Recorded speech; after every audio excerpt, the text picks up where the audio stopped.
I'm sorry, that's not. Yeah, yeah, absolutely. Well, I mean, we can edit, so it doesn't matter when we start.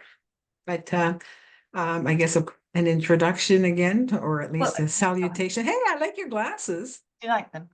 Yes, I do. But I haven't prepared an introduction now, so I don't know That's what to okay. say. I'm just gonna. Okay, so here we're gonna start the video, and it's going to start like this. Kate, nice to see you again. Hi, Cheryl. How are you doing? I'm good. I'm good. So, what do you think? One of the things that I like to use with my clients is a tool called cost benefit analysis, and it's something that my clients can refer to, uh, you know, later on in their recovery journey as when they're having some maybe challenges along the way. It's something they can refer to. And I know that you're familiar with it. Have you used it with your clients? I have, and Hmm. like you, I think it's a really effective starting point. And I Right. think as we travel further along the journey into recovery, it's like any, I suppose, like it's almost like a small business in a sense, isn't it? You're investing time and energy in something, and I think there comes an inevitable point somewhere along the path where, as for example, in business, a decision has to be made around, is it worth it? No, Yeah. is the effort that I'm putting into recovery, is it worth it? Do I proceed? Do I need to change direction, or do I give up? Does that sound familiar to you? Absolutely. I think when you see uh, your own reasons for doing what it is that you're doing, it helps you focus. It makes you say, okay, well, I these are my words. I wrote these things down, and this is what's important to me, and I have to look at my costs and my benefits and understand what that how that plays out in my recovery, if that makes any sense. No, it does, because it's like the benefit I've seen. And I think the initials are CBA, which also stand for something else, which is also, can't be whatever. And I think Right. that's quite a problem sometimes when you do it, because people might look at it and think, actually, can I be bothered? Which is also plays into the sort of whole recovery aspect. But it really helps to Right. clarify that decision making process. So it's like, do the estimated benefits, because you don't know what the benefits are going to be in the long Right. term, do you? Right. But Right. do they outweigh the effort that I'm having to put in especially in these early stages of recovery? Yeah. And I think, there's a really interesting aspect of this as well. And we've talked about this before, about the red dog, the addict brain, and the recovery mindset, the blue dog, and how in those early days, we're really perhaps not that familiar with the blue dog. We're really Right. not that familiar with our recovery mindset. So in those very early days, the red dog um, is still running the show. And I think the thing that we know about the red dog is how skillful my addict brain, how skilled the red dog is in telling lies Right. and manipulating data. He doesn't tell the truth. He doesn't tell my truth. And, having it set out in a formal cost benefit analysis perhaps sometimes helps us to start picking out, or where is it the red dog that's speaking, and where is it the blue dog, my recovery mindset, that's speaking? Right. Have Right. you experienced that? Yeah, absolutely. Actually, when I did the exercise, one of the things that you do with this exercise is also um, identify what is a short-term outcome and a long-term outcome. And so when you start to look at the costs and the benefits, you start to notice, what's how many are stacked up on how the costs are maybe more long-term and less short-term. That's difficult for me to explain at this moment, but there seems to be on the benefit side, there's more long-term um, outcomes versus on the cost side, everything is very short term. So, well, to see if I can make it make more sense. if I'll share with you what I wrote down when I first did the I think assessment. Yeah, examples yeah, really help, don't they? right. Because you're right around the costs piece is the pain. And sometimes when we start to make progress and we start to feel better, we forget sometimes what the pain points were that brought us into recovery in the first place. But I think you're Right. right, practical examples will be brilliant. Yeah, so I mean, I don't have anything to show you on the screen, but so you ask yourself, what are the benefits of me eating sugars or highly processed foods? And some of the things that I came up with, it relieves stress. It makes it easier to socialize and to go out to restaurants and things like that. It actually made me feel more normal. Mm. And to be honest, I always felt that it was fun. And also, I had moments where I could just zone out. If I, had a movie in front of me, big bowl of popcorn and some M&Ms. I mean, I don't even remember what the movie was about. I could just zone out. And that was pleasurable in that moment. But then I Just started to to, yep, clarify, sorry, those answers come under the benefit. yeah, What this was the question? benefit that I saw, right? So for me, it was very beneficial to have that stress relief and to be able to zone out and to just what I thought was have fun. And then I started to look at what it was costing me. So what are the costs of eating sugar or highly processed foods? And I wrote, I was having food hangovers. I knew that it was damaging my health. I kept getting fatter. I lost my self-respect and I developed a very poor self-image. So on that side, um, well, actually, if I go back to the benefits, to relieve stress and it made socializing easier and it made me feel normal and it was fun and it zoned me out. Those were all short-term benefits. But when I looked at the costs, like the food hangover, that was a short-term cost, but damaging to my health, getting fatter, loss of self-respect and poor self-image, that's a long-term cost. And that was really interesting for me to learn that, the benefits were very short-term, but the costs were long-term issues. So that was interesting.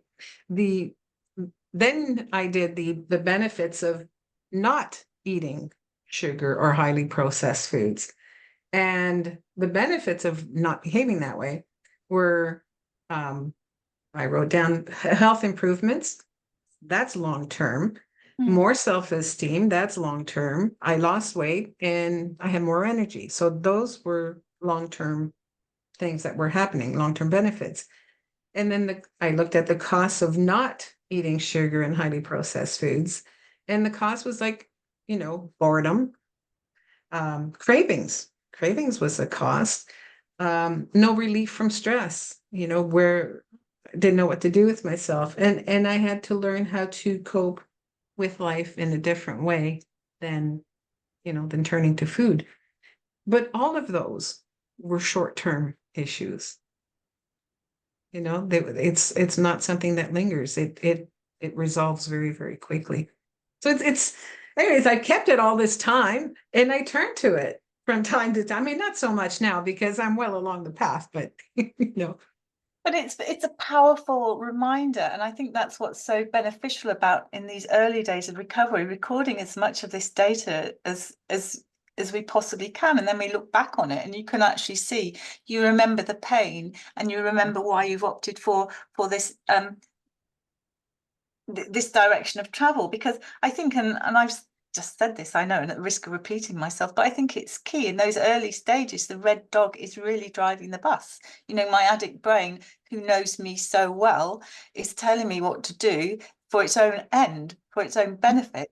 And so yep, part of the doing a cost benefit analysis is really what we would term boosting blue. So working to actually become more familiar with our recovery mind and working to really start to know the blue dog and to start to know why it's worth it, why we're doing what we're doing, because it is effortful. mhm, Recovery is a verb. It does require action and recommitment on a daily basis. Yep. But knowing Absolutely. why we do it and knowing what the costs and the benefits are will really help us with that inner resolve that keeps the momentum moving forward. So Yeah. go and ask me one. Cost benefit. Yeah. So you okay. So for you when you started out, what were the benefits of eating sugar or highly processed foods? What were the benefits? Well, I adored the taste of it. I don't think that will ever go away. But I think also it's kind of hard to articulate, isn't it? But it brought with it an absolute sense of comfort and certainty that I knew that if I fell headfirst back into that, there was a certainty that I would, even for 30 seconds, a minute, interrupt whatever was happening and get some comfort. And I knew it was like my best friend, the abusive lover. I knew if I went back there, absolute certainty that just in that moment, I would be safe. Yeah, absolutely. Absolutely. It's just amazing the chemical I was going to say shitstorm.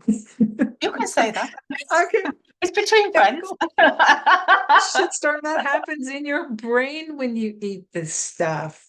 It's just it's overwhelming. It takes over your entire brain and it just makes you a different person, you know. It's and you are definitely of two minds, the red dog and the blue dog, you know. It's and then I think in learning to recognize the duality that is going on, it makes it much easier to then start to identify one from the other, understanding that the decision of wanting to be without the sugar and the processed foods and then hearing a voice come into this picture, this is my goal, this is what I want to do, and then this voice that comes in and says, yeah, but you would feel so much better like right now if you just had a little bite, and then you and I can go back and work on that other goal. As soon as you hear that other voice, if you can learn to recognize that other voice and separate it, then it's easier to turn around and say, look, you know, I'm working on my program. You get the heck out of here. Yeah, get back in your basket Exactly where you belong and stay there. and stay there. But in those early days, this is so much of the work that I know we do as individual and coaches is actually really working on that, recognizing the red dog and blue dog, and Yeah. really hearing your own red dog, whose voice is so personal to you, but Mhm. can but knows. Remember, this red dog, this addict brain entity that's taken up residence in your brain, is really exists for its own ends, which is for you to pick up and use. That's all it's interested in. I always think of it like you know, Alien, that thing, that entity that's Mm. inside his stomach and he bursts out, and then you get a sort of visual representation of Red Dog. Right. But it, you know, it's the same kind of thing. It's that bit that's making the decisions. Blue Dog's there, but quieter, especially in those early days of recovery. It's not yet strong enough, perhaps, to really fully understand and welcome the benefits of recovery. So Right. that's where the work is, especially in those early stages of That's recovery. right. Yeah. And so that's why I think having doing the cost benefit analysis is important because you can see it in black and white. This is, you know, this is what's going on. You can see the duality. Absolutely. And also the memory of the pain, because Yeah. that's really interesting, isn't it? How that recedes. Because what brought me into recovery was, I mean, I was very overweight, but also I was struggling with joint pain and inflammation. So I had a condition called plantar fasciitis in my heel. I couldn't actually walk downstairs without clinging onto the banister, and walking any distance was incredibly painful. I'd had two frozen shoulders. You know, I had all sorts of problems with joints and inflammation within my body. And yet, you know, fast forward these years and I'm feeling good, you know, I move, I do yoga every morning at 6 a.m. You know, I feel so much physically fitter, and I forget the Kate who was really crippled by pain. Mhm. Yeah. And so having it written down in black and white it just makes me think, it's like a bit of a motivator. Do I actually want to go back there? No. Right. No. No, no, no. But in the moment of thinking about having that, excuse me, that particular food, if you're not equipped with knowledge and skills and tips and tricks, and it's very, very difficult to remember the pain, because the red dog it can be so strong, Mm. so strong, And because I it think paints a lovely picture. I mean, it romanticizes the you and hell out me, of sugar. it's true, isn't it? And it is true. And it's such a private thing. Our Yeah, relationship with sugar, it's so personal, isn't it? yeah. Somebody did once describe it to me as being an abusive lover, creating secret rendezvous where we can go and be alone with you in the car and, Mhm. just have each other's back. It's a very strange relationship, but, It really just, is. yeah. Yeah. But a lot of is people that don't have our brains, our addictive brains, absolutely have no idea what it's like to feel this way about certain foods. They have no idea. I had no idea until I started to quit sugar, what it was going to do, what it was going to feel like. I had no idea. People say, well, why don't you just eat in moderation, or why don't you just have like a little taste? Because my brain just lights up like a Christmas tree. I cannot. I mean, I don't understand how to go to a restaurant and sit and chat with someone. You have a lovely dinner, dessert comes around, and of course I'll say, oh, no, thank you, because I don't. But the person in front of me who's a normie will have a bite and say, oh, you know what? I'm so full, and push that plate away. I'm looking at that plate thinking, are you kidding? Who does that? I I know, I couldn't have a know, bite. Couldn't have a I bite. know. And that's part of the magical thinking for me. I think I'm going to be like that. I'm going to get beyond addiction. I'm going to be able to do that. Have one bite. Nah, Not. nah. It's never going to happen. No, And but I there's know a that piece of because I've that. tried. Hmm. I have tried moderation, you Yeah, know? we do, because I think, I don't know, until you have total acceptance, until you have total peace around that, you will go back because you believe, you want to believe it, Of course. and also it takes time to heal the brain. Exactly. It takes time to build a recovery, and to know, and this is a key piece, isn't it? Really, what trips people up, believing that abstinence is it. Yeah. Whereas, that's, and I see it time and time again working with clients as well, that they think, oh, all they focus on is the food. That's it. I can't eat this for the next 100 years. My life's Right. over. And as I just, because we've so been brought up with diet clubs and diet mentality, we think that that's all there is. Has that been your experience working with clients? Absolutely. Absolutely. Yeah. Yeah. You know, um, we get comments like, well, where's your self-control? Why can't you blah, blah, blah. Well, it was the same thing when I drank alcohol. Well, why can't you just have one glass? I don't know why I can't have just one glass. If I knew that, I would just have one glass. Mm. So Which is it's the why, same. Yeah. which is why the answer has to be the abstinence A piece. complete abstinence. And to your point, that's just the first part of the journey. It's that's the actual easy part, is I don't have it. That's the easy part. But what do I do when I do want it? That's the hard part. What happens when the red dog says, you know, you just went to your grandmother's funeral. Everybody was very sad. You're sad. You know what would make you feel better? A little Mm. glass of wine, or a little bit of sugar, or a little bit of this, or a little bit of that. Or the other one, Yeah. Mike's away this evening, so nobody's Yeah. going to know. Nobody's gonna know.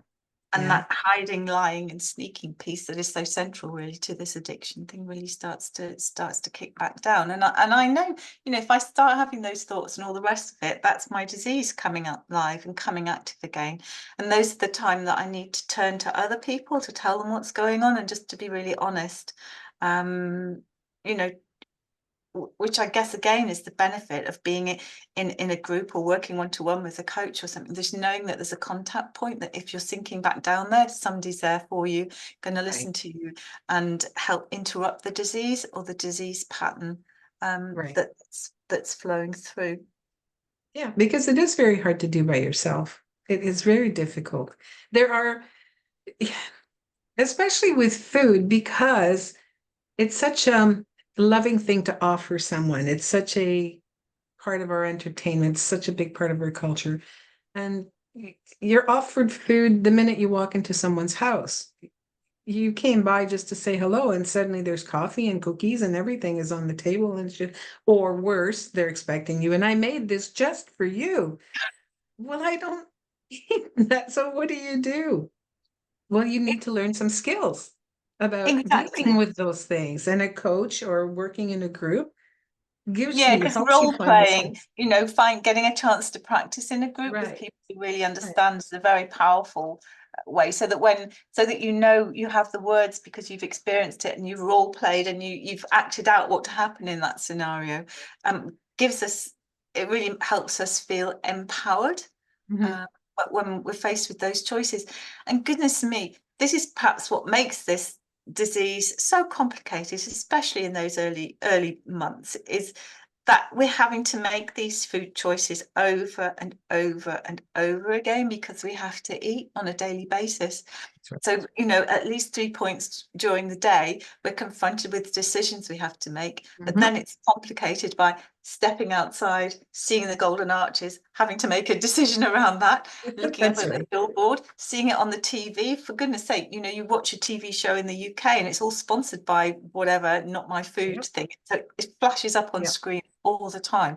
So Right. we're all the time being really exposed to a variety of not my foods and having to make conscious decisions, especially in those early days, Mhm. not to go for it when all those bits in our brain, the euphoric recall, everything that makes us like Pavlov's dogs start salivating in Yeah. Yeah. anticipation of that food is Yeah. kicking up into action. Yep. That's all those triggers. Bing, bing, bing, bing. A constant reminder. You're right. It's The never ending. decision fatigue, it is never ending. So, you know, as we do, and I love it, we broaden the subject around that, but to bring it back to the cost benefit analysis is having it documented in front of you. So Right. that when Red Dog does come in and say, come on, it's just you and me, we'll Right. start again on Monday, and everything Right. else that comes Yeah. in, actually I can look at my sheet of paper Yeah. and course correct. Right. Exactly. So yeah, it's a great tool. Absolutely. So if anybody wanted to check out a cost benefit analysis sheet or get an idea of where would they go to find a cost benefit analysis sheet? Um, I suppose, well, I mean, they could get in touch with either one of us. I Mhm, mean, through our websites. I'll put that in the show notes, links to our websites. mhm. Have you got a Um, website, an email address that people could use? I do actually. The best way to do that is to go through my website and use my contact form there, because I get that mail and I respond to it immediately. So just, nosugarcoach.com and find my contact and contact me through there. And I certainly share that document for sure. Awesome, awesome. Yeah. And for you, you're at, I'm at let's see. sugarsaddictive.com and my email is kate@sugaraddiction.co.uk. But you can check out, we're going to put the details in the box In the show below, notes. Yep. Yep. in the show Definitely. notes, which is in there, and give you access to a cost benefit analysis sheet so you can practice that for yourselves. Yeah, absolutely. Yeah. It's a good tool to have in your back pocket. Good. Well, that was fun. That was really informative. It's great talking about this stuff, and these points about red dog and blue dog, it really strikes me as being the key to the whole thing. Understanding the brain and the neuroscience and understanding more about the red dog, blue dog. Maybe that's something we can delve into a little deeper in our next session. That sounds good. So why don't we do that next week then? And we can Look, wrap this up, and yeah, I think that's a great idea. look Let's do forward to that it. next week. Okay, me too. All right, Lynn, Bye-bye. bye. We'll see you. And stop the recording by pressing